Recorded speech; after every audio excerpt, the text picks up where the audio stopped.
Hello guys, welcome back to the Beastie Room. We're going to have a rehouse today, and this is of a really pretty spider. And I know I say that about a lot of spiders, but this really is a pretty spider. This is the Pseudoclamoris gigas, or the orange tree spider. Now this was formerly known as Tapianensis, but it's been reclassified and we're now Pseudoclamoris.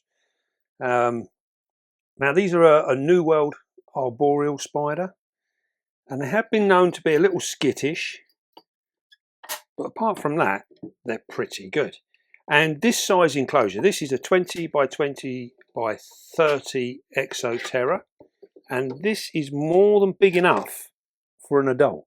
They don't get huge, so we're looking at around about 5 inches really for a full-grown female.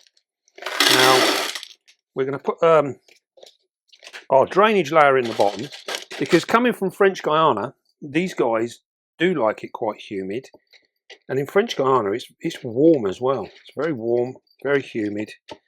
So this sort of spider generally does really well in this room. So all being well, that's going to be the case this time round. So what we're going to do, we've put our drainage layer in the bottom. We've now added some beastie mix. We're going to add a bit more because we want a little bit more for this. Now this has got everything in it. As you remember, this is all wild collected. We didn't have to catch it. It was wild collected. Quiet, missus. Right, so we got a little bit of everything in there. And you notice it's got all these leaves and everything. These are all breaking down. Now these are absolutely perfect. Really good. Another good tip as well, if you've got frogs, put these in the water of your frogs, and it actually helps to make your water a little bit more friendly towards them. Much better. Right, so we're going to have a little piece of natural collected bark that we have here. It's going to be nice and simple, this. It doesn't have to be anything too special. So then we've got another piece here. Basically what we've done today is we've just scraped a few odds and ends together that we've collected up. Just a few, odd bits. Nothing special, and we're just making an enclosure out of it. There's no need to. I hang on to everything. I'm terrible. He does. Yes, I collect and hold on to everything because you never know when you're going to need it. So what we're looking for now is we just want a piece of bark like so, because we would like our spider to sit out on here if at all possible. That would be really nice. Now, she's not a big spider, so we're going to put that in there like that. Try and get that in there. Just wedge that in. I thought that was a little bit longer, but that'll be all right. That'll be cool. And then hopefully we can encourage her. We want her to go in behind here, but we'd like her to sit out on here if at all possible. If she would like to do that, that would be really nice. Now we've got another plant here. Just dig down while I do my plant. I'm back in a minute. We're literally just teasing this thing. You can see that like now we've broken all the roots away, so this will help it. I've been told that it's a really good thing for plants if they can have their roots given a little bit of a helping hand. The question is what do we do with it?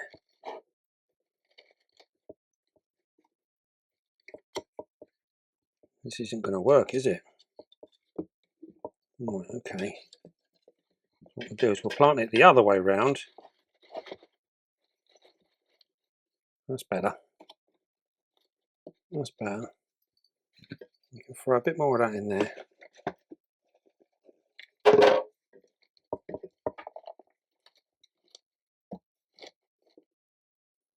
Just try and make it as natural as possible, really. And then what we're going to do, we've got some moss here. So what we're going to do is we're going to tear this up. And what we're using the moss here to basically seal in this area here. And this will help our plant to stop it from drying out.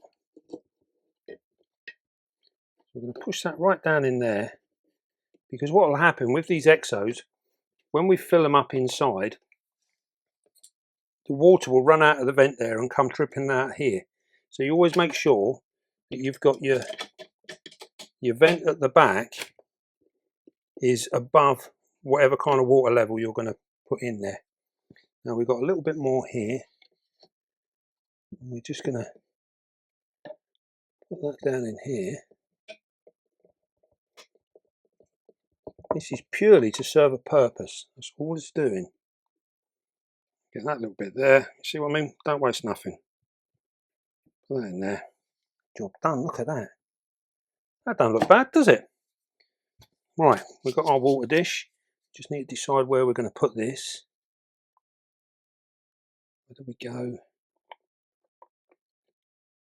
In actual fact, we're going to put that on there. So what we're going to do, normally you see us put it on the edge.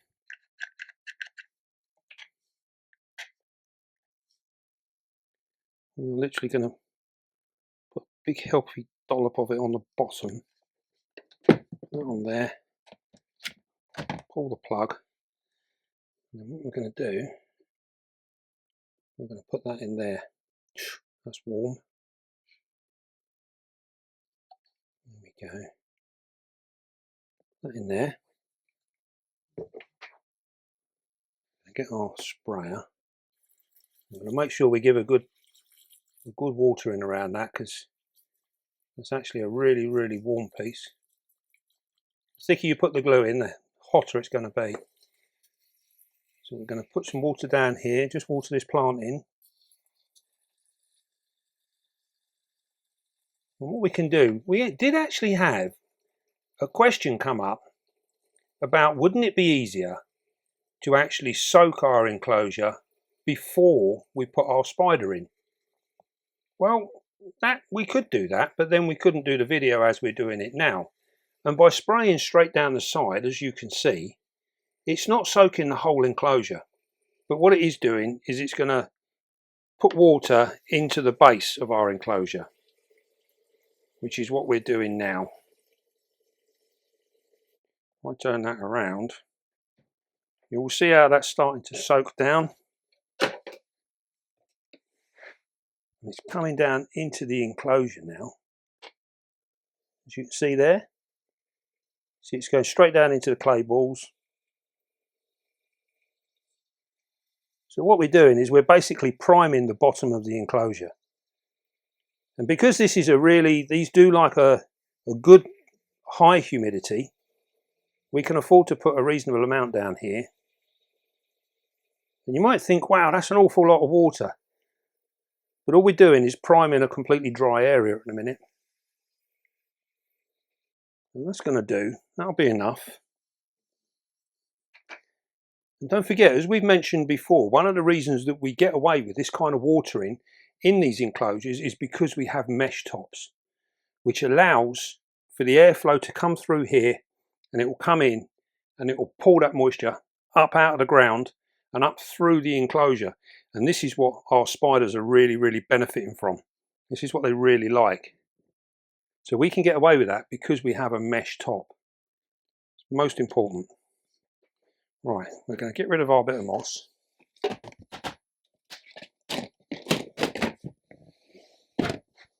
rid of that. Always best to clear the desk, move things away. Right. Now we've got our lid here. That's our lid. And this is what we were saying about the mesh tops. Really important with these, and it helps so much with these high humidity spiders. Now then, we're going to see. She is absolutely wonderful. What we're going to do, we are going to try and lift this out, and then hopefully we can put her into the enclosure without her having a fit. So we're just going to lift it up very gently, making sure that our water bowl is quite firm, because that's what I'm actually holding on to. Look at that. Isn't that absolutely beautiful? Now this is a female, so we are looking for a male now. And she is ready to breed, I would think. Isn't that absolutely gorgeous? You notice the colouring is quite similar to the Panama blonde. Very, very similar. But she lacks the colouring in the abdomen. Her abdomen is orange all over. And these quite often get described as an orangutan. And they have got that same sort of orangutan colouring. Look at them feet. See the pink on the feet? Here she goes. Don't forget, these are pretty quick. Look at that. Now if you look at the carapace there, you can see in there, you'll notice that there's quite a bit of green going on in that carapace. Absolutely beautiful. And these toes, look at that little pink toe pad. You can also see the black piece there, that is the hooks of the toes. That is what they managed to climb on. Absolutely beautiful.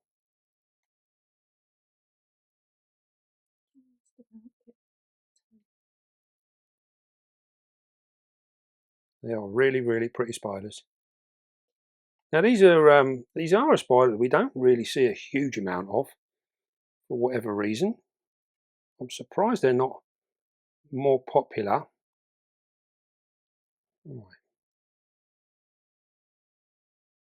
No, we don't really want you to go down that way, do we? But we do want you to stay calm. Look at that. That lovely little face, look. She almost looks like she's smiling at us.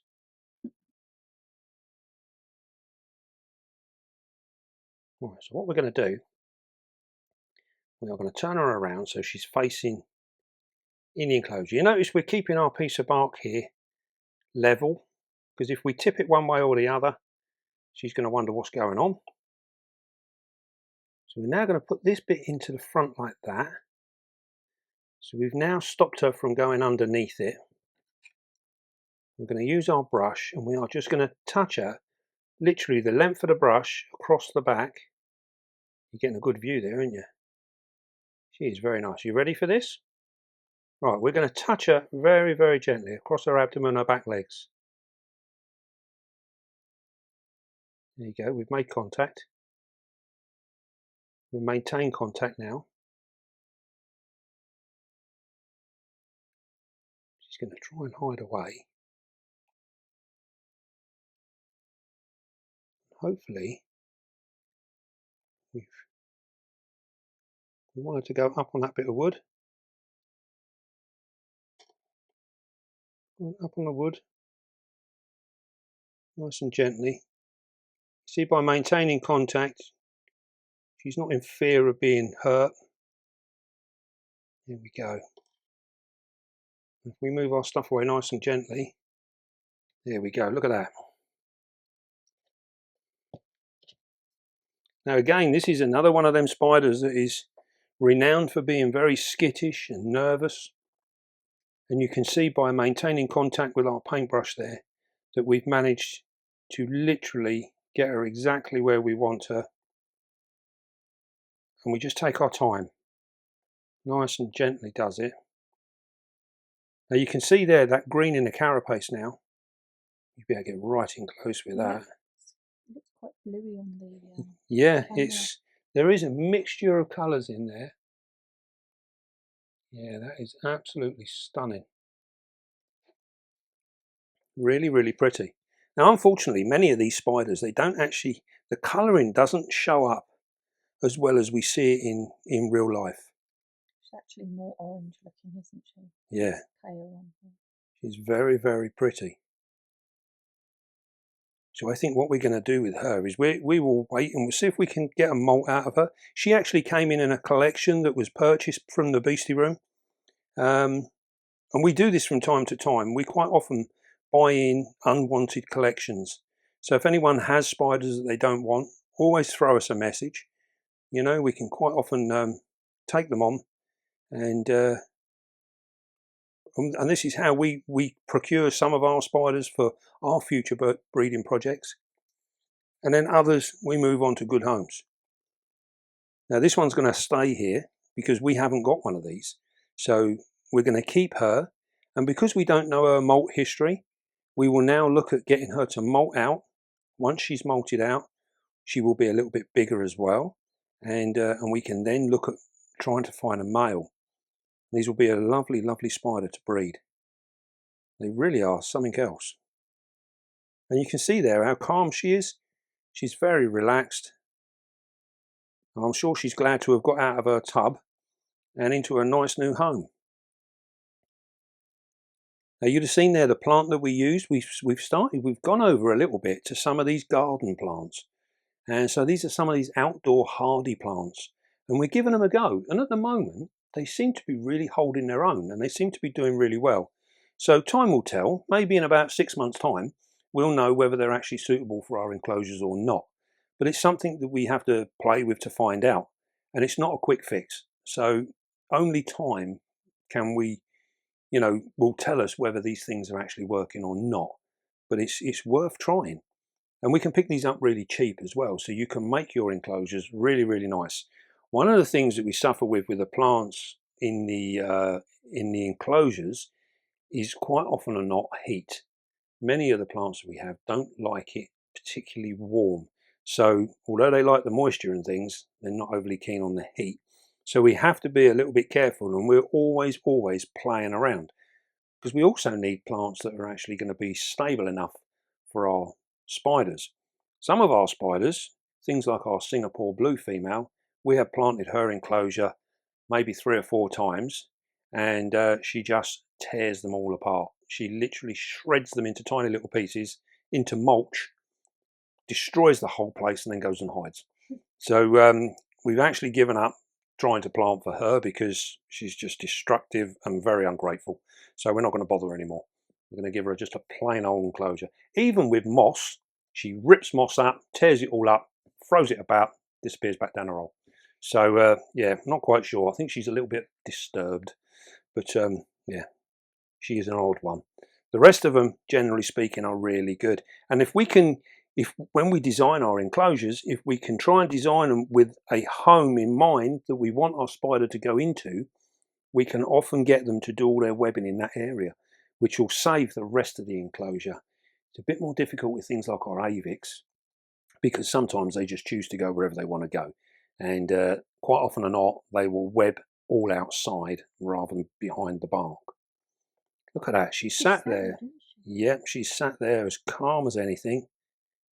She is looking a little dark, so I'm wondering whether she is getting ready to have a molt.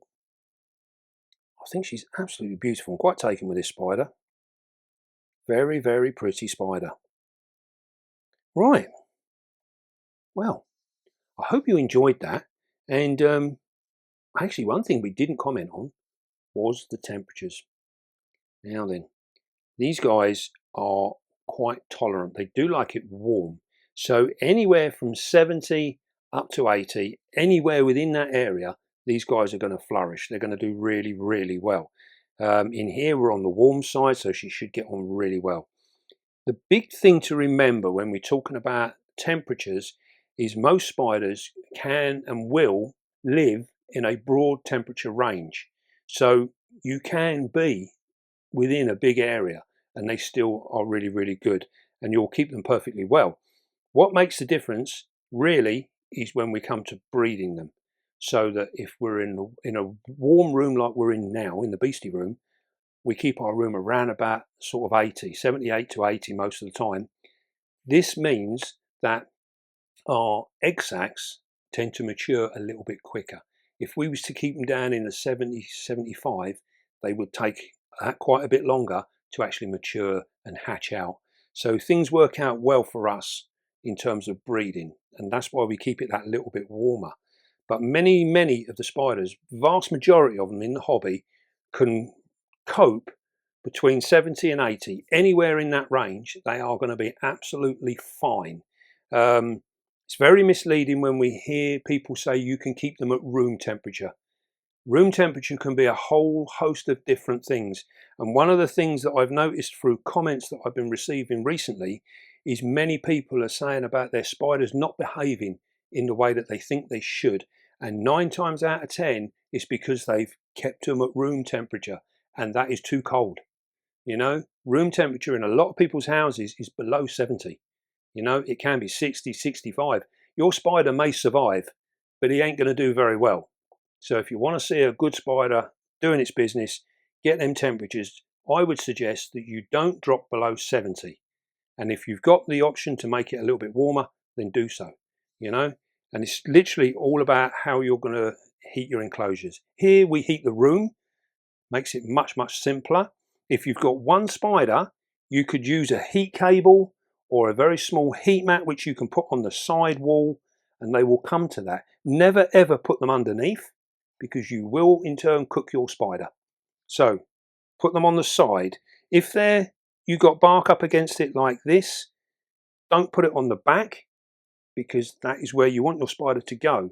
If it's on the side, it can still get behind there and move away. If it's on the back, it's got the bark in the way. It's going to find it harder. So it's going to be in a position where it's fearful because it can't hide away, but then it don't want to hide away because it's slowly getting cooked. So you've got to think about what that spider needs to be able to escape from a heat source if you're using an individual heat source.